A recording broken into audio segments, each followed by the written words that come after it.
विश्व हिंदू परिषद जब फॉर्म हुई, जब तो राम मंदिर नहीं था। रात के अंधेरे में उसमें मूर्तियां रख दी गई।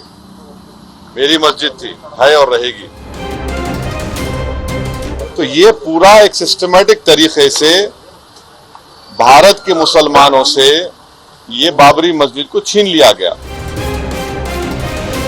जब से अयोध्या में 22 जनवरी को प्राण प्रतिष्ठा समारोह की तारीख सामने आई है, तब से अब तक लगातार AIMIM के अध्यक्ष असदुद्दीन ओवैसी ने कई बार मुस्लिम युवाओं को भड़काने की कोशिश की है।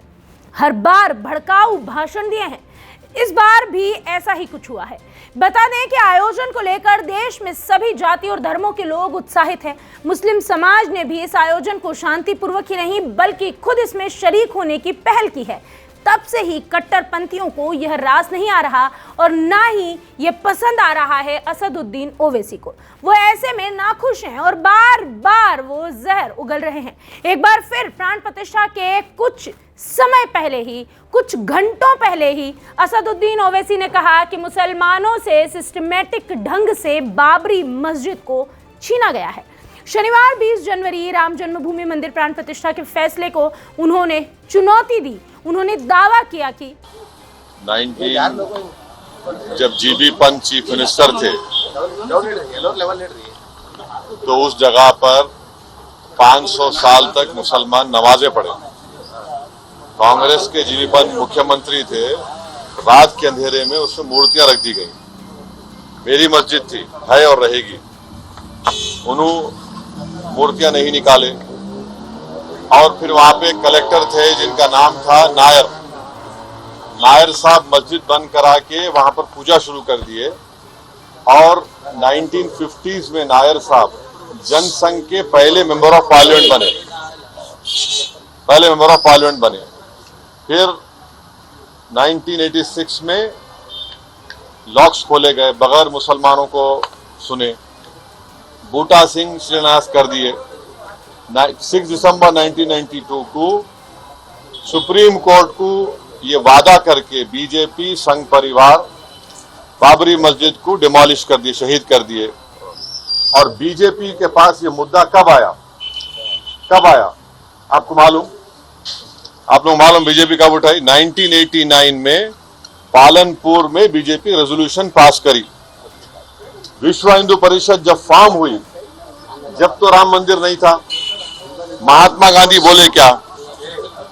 महात्मा गांधी इस बारे में बोले, उन्होंने तो बहुत बड़े, उन्होंने तो हे राम बोल के मारने वाला गोली मारा उनको गोडसे, उनके जबान से ही तो निकला था। वो बोले क्या? नहीं बोले। तो ये पूरा एक सिस्टमैटिक तरीके से भारत के मुसलमानों से ये बाबरी मस्जिद को छीन लिया गया। सुप्रीम कोर्ट का यकीनन फैसला है। सुप्रीम कोर्ट हमारे मुल्क की आखिरी एपेक्स कोर्ट है। टाइटल सूट था, तो टाइटल सूट में सुप्रीम कोर्ट ने यह कह दिया कि फेथ की बुनियाद पर हम ये जगह मुसलमानों को नहीं दे सकते। सुप्रीम कोर्ट ये भी कह दिया कि वहां पर मंदिर को तोड़कर मस्जिद नहीं बनाई गई। ये सुप्रीम कोर्ट ने कहा उस जजमेंट में। और मैंने सुप्रीम कोर्ट के जजमेंट आने के बाद ये रिएक्शन आपको मीडिया को दिया था कि एक सुप्रीम कोर्ट के रिटायर्ड चीफ जस्टिस थे, उनका नाम जस्टिस JS वर्मा नाम था। उन्होंने सुप्रीम कोर्ट के बारे में कहा था कि supreme court is supreme but not infallible. ये उन्होंने कहा था, मैं फिर से कह रहा हूं। और मैंने उस वक्त ये कहा था कि ये जजमेंट आने के बाद ऐसे कई मुद्दे खुल जाएंगे, जिसको अंग्रेजी में बोलते हैं Pandora box will be open. और आज आप देख रहे हैं कि हर जगह पर संघ परिवार जाकर ये बोलता है कि नहीं, यहां पर मस्जिद नहीं थी। ये मेरा मानना है, ये मेरा बोलना है, हम ये बोल रहे हैं। अगर जीबी पंत मूर्तियां हटा देते तो क्या आज ये दिन देखना पड़ता हमारे को? अगर 1986 में ताले नहीं खोले जाते तो क्या आज ये दिन आता? क्या अगर 6 दिसंबर को बाबरी मस्जिद डेमोलिशन नहीं होता तो क्या ये दिन देखना पड़ता? ये सवाल है हमारे, इसका जवाब कोई दे ही नहीं रहा है।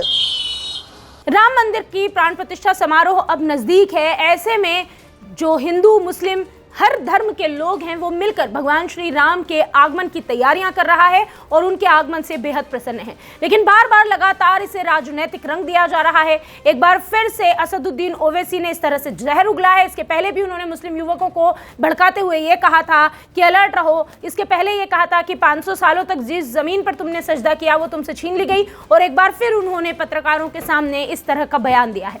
बहरहाल असदुद्दीन ओवैसी के इस स्टैंड पर आपका क्या ख्याल है, आपकी क्या राय है? जो भी आप सोचते हैं कमेंट बॉक्स में जरूर बताएं। वीके न्यूज, राष्ट्र के नाम।